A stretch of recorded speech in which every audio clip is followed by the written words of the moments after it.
Our viewer asks, I was recently prescribed antidepressants. I've heard there is a condition called serotonin syndrome, or a panic state, which can occur when antidepressants are mixed with other medications.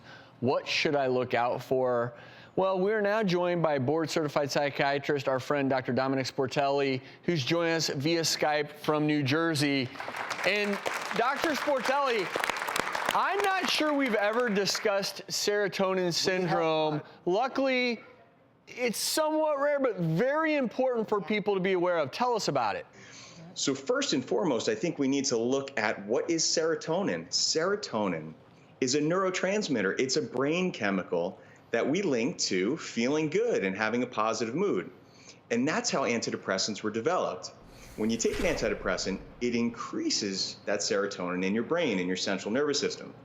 But guess what, guys? We have serotonins everywhere. We have it in our GI system. We have it in our lungs.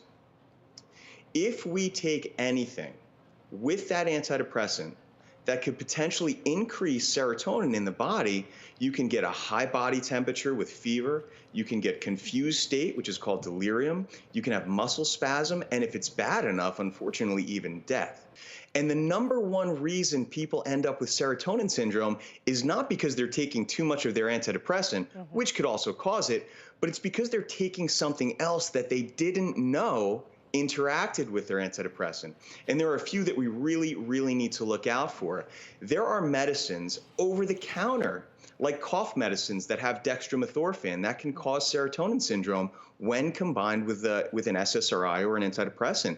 Anti-nausea medicines like Zofran, for example. Here's the best one.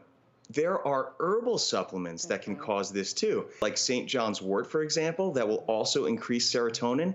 You can't take that with an antidepressant because you could end up with serotonin syndrome. And Dr. Sportelli, I'm so glad that you mentioned the common culprits because they're so innocuous seeming, right? And this is how we tend to view herbal supplements especially.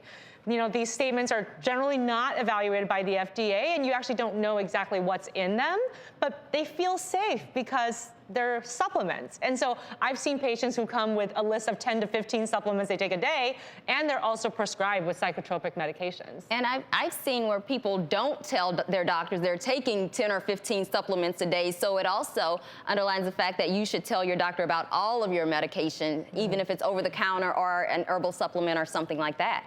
Yeah, that's super important, guys, super important that when you talk to your doctor, this is the best advice for anybody.